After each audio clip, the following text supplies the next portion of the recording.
Hi, I'm Reg. Welcome to my channel. I create content for virtual assistants and remote workers, from beginner tips to tools, systems, client works, and the realities of freelancing. So if that's your thing, welcome to the channel. So this video is about the reality of go high level work. If gusto mo matuto ng go high level para makadagdag ng skill as a VA, kailangan mo munang maintindihan to. So GHL is not just another tool. Hindi siya parang Canva na pwede mong i-click-click lang habang nag-explore. Kasi most of the time, nakakonect yan sa real business, sa mga totoong leads, sa mga totoong appointments, sa mga automations, mga clients, and money is also involved sometimes dito sa go high level. So, minsan pag nagkamali ka ng click sa loob ng go high level, it can break a lot of things. So, pwedeng makastop yung leads ng pagtanggap ng messages, break booking systems, kapag send ng duplicate text, trigger wrong automations, or accidentally send message to hundreds of contacts. And honestly, ito yung part na hindi tinuturo ng karamihan. Most beginners think na software lang yan. But if you want to become a valuable VA, you need to understand how the systems actually affect operations. Especially ngayon na mas competitive na ang VA industry. Hindi enough yung marunong mag-Canva or basic admin. The more systems you understand, the more valuable you become. So, in this video, pag-uusapan natin, ano ba talaga ang GHL? Ano ang ginagawa ng GHL, ano ang ginagawa ng GHL VAs, paano ginagamit ng agencies, common beginner mistakes, ano yung hindi mo muna dapat galawin, and paano magiging reliable instead of pagiging click lang ng click na VA. So una, ano ba talaga ang GHL? A lot of people will explain na ang GHL ay isang CRM tool. Technically, tama naman. Pero in real agency setups, GHL usually becomes the center ng buong operations. Sobrang powerful ng GHL. Inside one platform, pwedeng nandyan yung CRM, yung calendars, automations, funnels, email campaigns, SMS, yung mga forms, mga pipelines, appointment booking nandito rin sa loob, yung mga reviews, and even website. So, if nagtatrabaho ka inside GHL, hindi ka lang VA na nag-encode. You're helping manage actual business systems. Kaya importante nung yung operational awareness. Meaning, hindi lang paano i-click. Ang mas importante is maintindihan mo na if you change something, ano yung maaapektuhan. Yan yung mindset na kailangan mo if gusto mo maging higher value VA. Alright, section 2. Ano ba talaga ginagawa ng GHL VA? Importante to kasi maraming beginners akala nila kailangan alam lahat agad. No. Even inside agencies, hati-hati usually ang roles. Some VAs mainly handle yung inbox, yung iba calendar, yung iba appointment booking, yung iba nag-i-import ng leads, yung iba client follow-ups. Tapos yung iba, ang ginagawa nila workflows, automations, troubleshooting. So medyo magkakaiba yung admin work, magkakaiba din yung systems work. Tapos meron din naman tagagawa ng funnels, mga landing page, yung mga forms, pero minsan iisang tao lang din siya. Depende sa role mo and sa responsibility mo. Kasi yung ibang tao, ang focus nila is onboarding, QA, documentation, snapshots, audit. So, depende talaga siya sa role mo.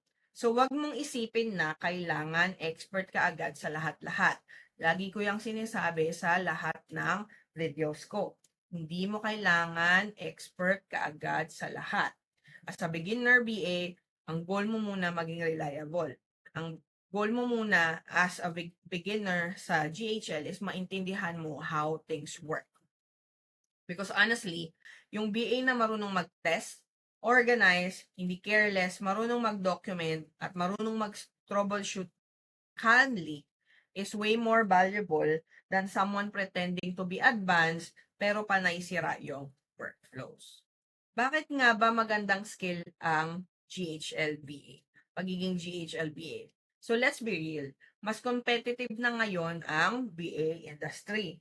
Ang dami ng general VAs, ang dami ng Canva VAs, social media VAs. So if gusto mo mag-level up, system skills are a huge advantage. Especially yung mga system na ginagamit ng karamihan ng agencies, especially tools like GHL. Because businesses and agencies rely heavily on systems now. Dahil nga may AI, dahil nga may mga madami ng tools, so karamihan ng agency talaga nakabase sila or ginagamit nila yung mga tools na to their advantage para mas mapadali yung buhay nila, yung operations, and mas madali nilang mamamanage yung company, yung business.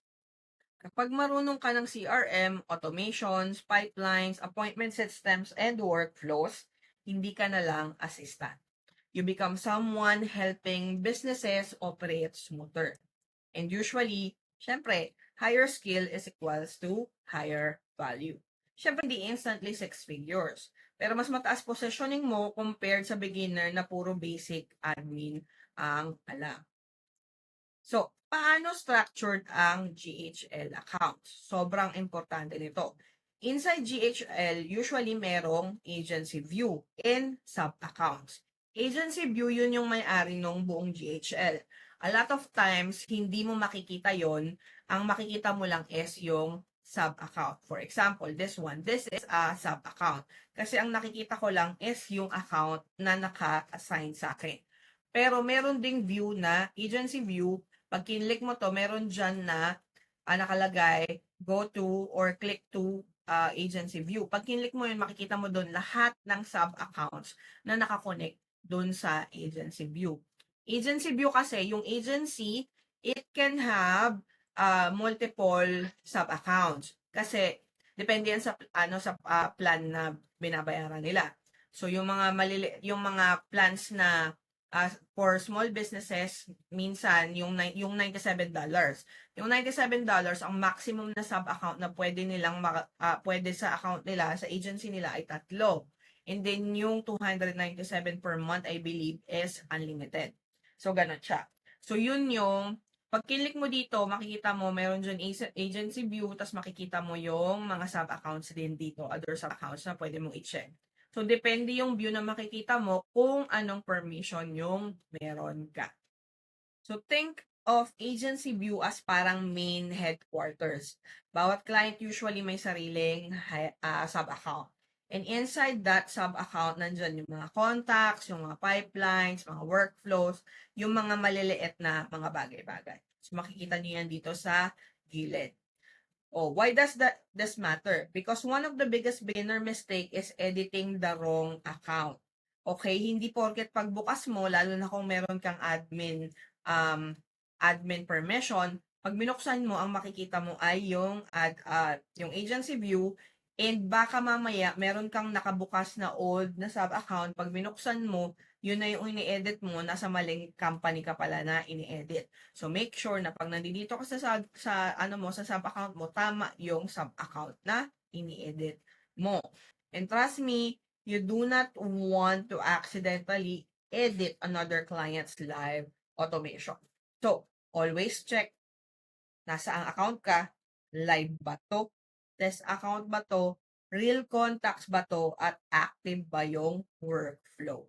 Never assume. Always check. So, biggest beginner mistakes. Mistake number 1, click ng click sa live workflows. Please, wag mong gawin yon. Especially if hindi mo pa fully naiintindihan. Best practice is i-clone mo, test mo, saka ka mag-edit. Because one small workflow mistake can affect every incoming lead immediately. Lalo na pag na-publish mo yan. Meron pa naman na naka-auto save siya. Mistake number 2, nagtitest gamit yung re-accounts. Very common beginner mistake. Always use fake contacts or yung sarili mong email. Lagi kong ginagamit yan eh. Sarili mong number or sandbox account. So for example, ito, gumawa ko ng sandbox account na paggagawaan ko lang ng mga bagay-bagay para pag ines ko siya, Either itetest ko siya sa sarili kong email or someone I know. Or sa number ko yung itetest ko. Okay? Ayaw mo na may random client na makatanggap ng test or duplicate reminders. Tapos, mistake number 3, hindi chinecheck yung time zone. Sobrang common ito. Biglang madaling araw, nagsisend ng reminders. Mali yung booking time. Nalilito clients. Time zone affects yung workflows, yung reminders, calendars, automation. So, kung yung, for example, yung anong tawag dito? Yung sub-account mo ay nakaset ng Eastern. Pag nakaset na yan ng Eastern, pag nilagay mo dyan ng 9 a.m. automatic na yun. 9 a.m. Eastern na yun agad. So, make sure na aware ka kung anong time zone yung nakalagay doon sa sub-account. Never assume. Isa pa sa mga common mistake, hindi nagdo-document. Ito yung underrated skill. If may inedit ka, i-document mo, i-screenshot mo, i-note mo. Para pag may nangyaring mali, alam mo kung saan ka babalik. Kailangan matrace mo ano yung mga binago mo. This is what separates marunong gumagamit versus professional operations PA. And the next mistake is publish agad, walang testing. Oh my God, I cannot stress enough gaano ka-importante ang mag-test ng workflows. Always test your automations. Hindi ka perfect. Walang perfect. And kahit perfect ka, i-test mo yan. Hindi ka magte-test ng isang beses lang, hindi ka magte-test na 2 beses lang. Mag-test ka ng maraming beses. Please, huwag kang magpa-publish ng kahit anong workflow without testing it. Before publishing test, mag-check ka ng delays kasi baka mamaya magsisend ka ng reminder dahil hindi mo siya tinest, hindi ka naglagay ng delay na after 5 minutes, after ganon, biglang buong automation mo, buong workflow mo, masisend ng isang bagsakan kay client. So, alam nyo na, i-check nyo yung mga triggers, i-check nyo yung filters, i-check nyo, i-test nyo gamit yung fake accounts nyo or yung sarili nyong accounts. Hindi enough yung feeling ko okay na, test properly. Please, lagi nyong tatandaan before publishing, test. Next, mga hindi mo muna dapat galawin. Especially kapag yung account na ginagamit mo ay may mga nakakonect ng mga bagay-bagay. Until mas naiintindihan mo pa yung GHL. Avoid touching payment settings, domains, live workflows, yung global custom values, yung snapshots, mga advanced automations, yung lead connector email setup, and yung phone system settings. Especially sa live account. Pero kung naka-free trial ka sa sarili mong account lang, go. Ayusin mo, edit mo, gamitin mo yan.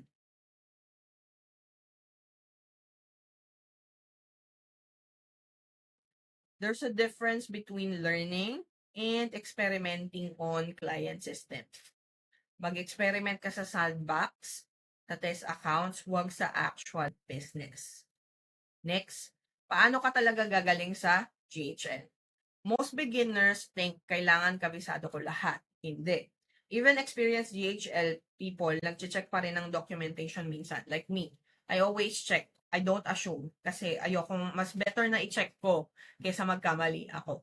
Okay, the real skill is staying organized para alam mo kung saan maghahanap, troubleshooting calmly, hindi yung natataranta, nagtitest, again, testing properly, documenting yung mga binago mo, and communicating clearly.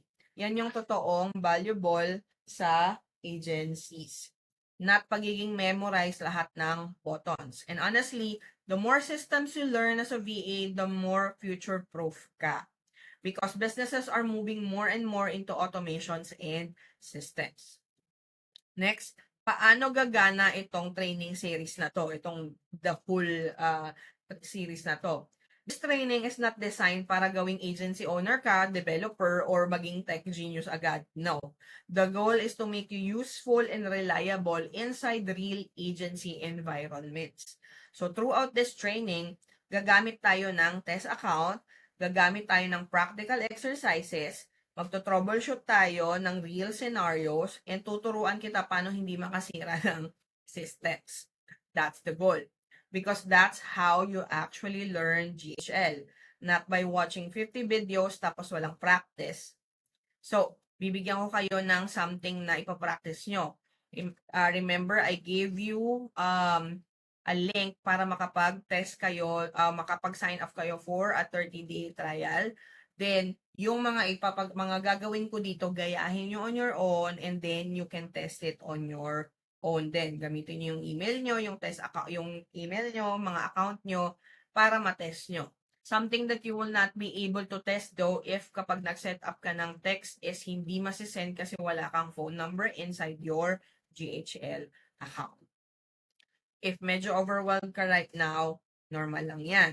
GHL is a huge platform. But good news, hindi mo kailangan matutunan lahat agad para maging harable. You just need consistency, proper habits, willingness to learn, and safe operational mindset. That alone already puts you ahead of a lot of beginners.